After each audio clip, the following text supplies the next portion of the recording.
Bismillahir Rahmanir Rahim. Alhamdulillah. Wassalatu wassalamu ala Rasulillah wa alihi wa sahbihi wa man wala. We're moving into the last few days of the fasting month, and we've traversed the landscape of renunciation. We've become accustomed to the fact that we need less than the ego always told us we did. We have traversed the great landscape, the hills and the valleys of Allah's book. We've learnt so much. Families, inshaAllah, have come together, united as it were in adversity at the times of suhoor and iftar. And so many khairat, so many good things have been poured out over us. One may reflect at this time on the reason for this extraordinary commitment on the part of a quarter of the world's population. It would be hard to point to another religious community or perhaps secular community where such sacrifices were not exceptional but the norm. There is something about this ummah that stands out. And it behoves us to reflect on this. What is it about us that has been singled out for this favour and this protection? That amongst the ummahs, it is this Muhammadan ummah that continues to focus on the things that really matter, the timeless, perennial truths of God, of family, of duty, of renunciation, of prayer, of scripture, of chanting, of ritual, all of these things which were at the centre of normal human life for almost all of the history of Bani Adam, but which have been slipping from the grasp of so many outside the fold of this golden community of Islam. This time last week, I was preparing for my Taraweeh in the prophetic mosque, Masjid al-Nabawi in Medina. You can imagine post-COVID, the crowds, like the Day of Judgment. 1.9 million, overcapacity. And all of these people who are streaming in from all directions and putting up with, despite the plushness of some of the hotels, the undeniable discomfort of the situation. Having to arrive at the mosque an hour and a half before Fajr in order to get a place inside the building, even though the building is apparently the second largest building in the world. What drives all of these people? You look out of a high window and you see hundreds and thousands and tens of thousands of people at the prayer times, all moving in one direction. Nobody going the other way. What is driving them to make these sacrifices, to get up at an unearthly hour and to endure the privations of fasting and to spend what is now a swingeing sum getting to the holy cities? And it occurred to me that this is one of the meanings and the fulfillments of the dua that we make after the adhan, which is a dua for prophetic blessings, and this is from the Sunnah. O Allah, give him ad-darajat al-aliyata rafi'a. Give him the high, noble degree. All of these people are driven by what? Not financial gain, certainly, but by love, really. The force that makes the world go round. But true love, not love for some earthly thing, but love for somebody who was driven by what is unearthly. Love for the chosen one, sallallahu alayhi wasallam. That's what makes all of those feet move from around the world to go to his haram. And that's what makes us get up for the suhoor. And that's what makes us attend the Taraweeh and endure patiently the hours of privation.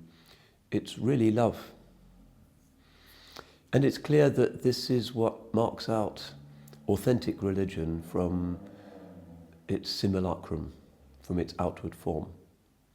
Love is something that you can't touch, you can't see. It's an inward light. And we have to move from the outward forms of the religion into their inward reality, so that we truly inhabit that which we are claiming through going through outward motions. And this love, which is a specific quality of this Muhammadan religion, relates to his title of Habibullah, God's beloved.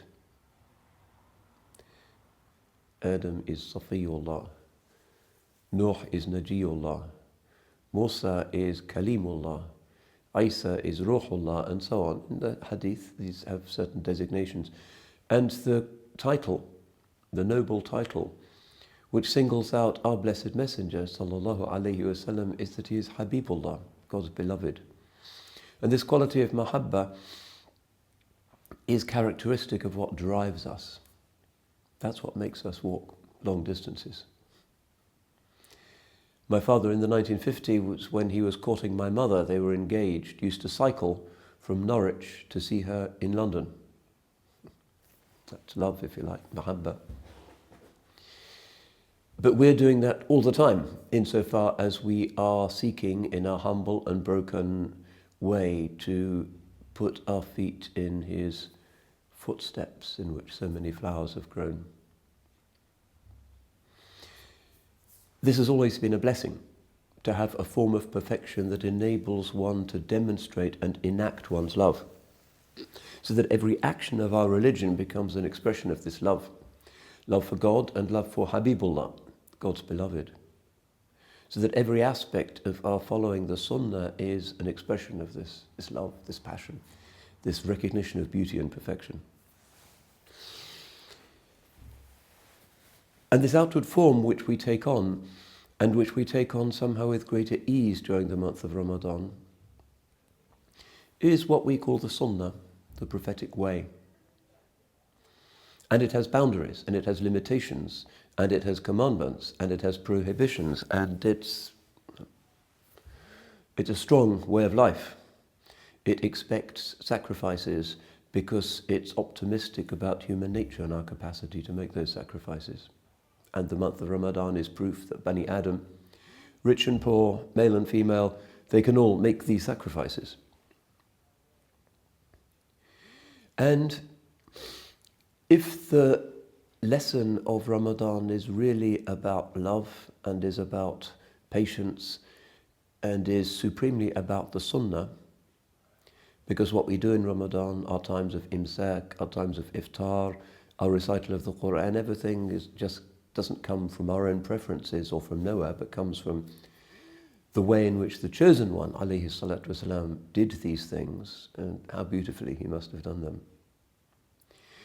That by stepping outside the form of ourselves, mandated by our own ill-informed desires, and into a form of perfection, prophetic perfection, the highest form of perfection that there's ever been, Adamic, primordial perfection, a complete harmony with creation as it is, with the natural world, with the animal world, with the world of human beings, with the divine. By stepping into that caliphal dignity, we, as it were, don a robe of honor. We stand up straight. We start to hear the angels, and we discover what we are for, which is to be ibadullah, Allah's slaves. We are created to be slave worshippers of the real. And that's a liberation. There's no liberation finer than being liberated from one's own futile, individualistic wants and desires and egotisms, to be liberated from those and to breathe the fresh air of true freedom. It's a part of the gifting that we receive in Ramadan. But we understand, therefore, the great importance of this. The Sunnah is, in a sense, how we confirm our Muslimness. And the great ones of the ulama, the salahat, the awliya, have always rejoiced in the Sunnah and have always sought out the Sunnahs, great and small, easy and difficult, in order to be liberated by them. لَقَدْ كَانَ لَكُمْ فِي رَسُولِ اللَّهِ أُسْوَةٌ حَسَنَةٌ. The Holy Quran says, there has always been for you in Allah's Messenger an excellent example. Now in our time, a time where the Enlightenment seems to have reached its final logical conclusion,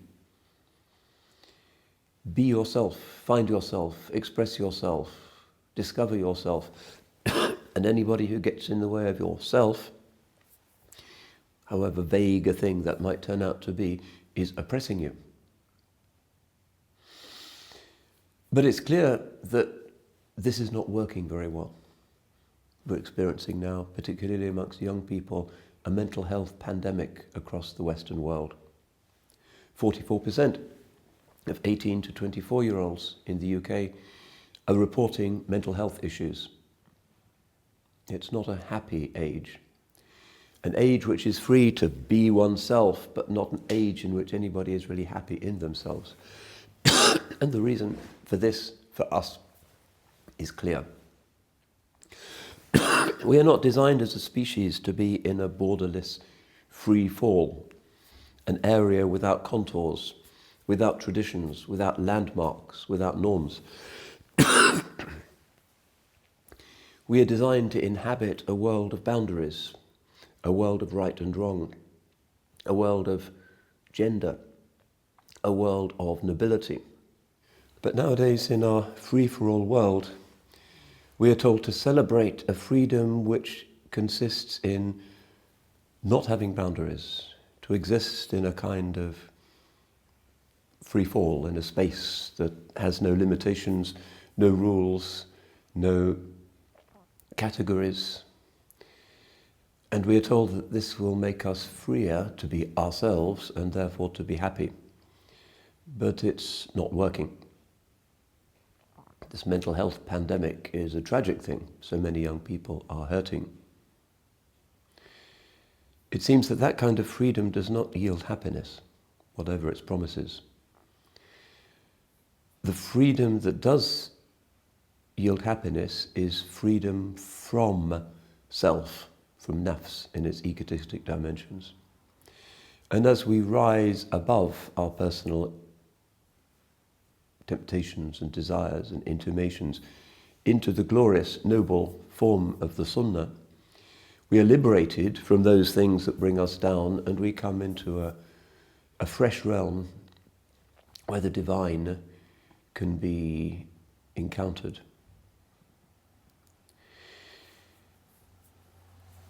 So it seems quite clear that in our age of confusion, the Sunnah is more important than ever. And whatever our point of view in Islam, wherever we stand in the great family of Muslim denominations and realities, the Sunnah is basic. Who would not wish to be like the best of creation? Who would not wish to be beautiful, to be good, to be as he was, to be close to God, to be prayerful? You'd have to be strange not to want what is evidently best for you. And so, in this age, this boundaryless age of false freedom, the Sunnah, which we are reminded of, particularly in the month of Ramadan, offers us a real freedom, an authentic freedom, that which has been celebrated and which has set free the great sages and the saints and the scholars of this ummah down the ages. This is what Imam al-Qushayri calls hurriya, freedom. Not freedom to be myself and to see how many people on social media are liking myself, but rather freedom from the false self, freedom in the true self. This is a great gift. The Holy Prophet says to his Sahaba, one of the last times he addresses them, وَمَنْ يَعِشْ مِنْكُمْ فَسَوْفَ يَرَى اخْتِلَافًا كَثِيرًا. Whoever lives long enough amongst you shall see a great ikhtilaf, difference, disorder, multiplicity. Nowadays, everything is intolerable diversity. You want to buy a table. I tried this the other day. You go on eBay, there's 10,000 tables, and it becomes complex and stressful. Ikhtilaf, but in terms of forms of life, lifestyle, all of these choices that young people have nowadays, you can be this, you can be that, you can identify, very bewildering. It places a lot of pressure on them, on their poor little nascent selves to decide these major things. And so they become anxious, they become depressed, they self-harm. It's very sad. But the liberation from that is exactly the Sunnah. So immediately after saying that about the ikhtilaf that will come, he says, sallallahu alayhi wa sallam, alaykum bi sunnati wa sunnati al-khulafa al-rashidin al-mahdiyina min ba'di. Addu alayha bin nawajid. So what's the solution to this ikhtilaf, these different forms of life, these different positions? Follow the Sunnah, he says, my Sunnah, and the Sunnah of the rightly guided caliphs after me. Hold on to them by your teeth. It's a very dramatic image. You can imagine a drowning man might just do that in order to save his life. It's an image of desperation. And in the raging seas of late modernity and post-modernity, this world of a billion choices and much confusion and unhappiness, this is the ship of salvation. So let our lesson from this Ramadan, amongst the many other gifts that it offers us, be a renewed respect for and an awareness of our absolute need for the Sunnah of the Chosen One, sallallahu alayhi wa sallam. Religion is not just a matter of identity. It is a matter of living claims about human nobility and the capacity of Bani Adam to be noble and to be good and to be holy. So inshallah, as we continue after the days of Ramadan, we will keep up some of the good practices that we began in the month. We will have a renewed respect and gratitude for this form of life, this suit of armour that keeps us away from the madness of a degenerating age. And inshallah, through this love for the Sunnah, despite our inadequate practice of it, we may merit some share of the intercession of Habibullah, God's beloved, on that day when we will need him more than ever.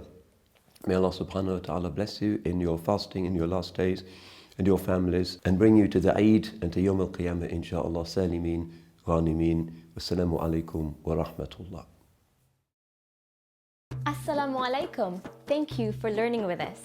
At Cambridge Muslim College, we are raising the standard of Muslim scholarship through talks like these, but also through our certified academic programs. We're training our students to speak to our times and to meet the needs of our communities. But we can't do this without your help. Whether it's zakat, a one-off donation, or a regular contribution, your gift will help us educate more students, elevate new leaders, and illuminate entire communities for generations to come.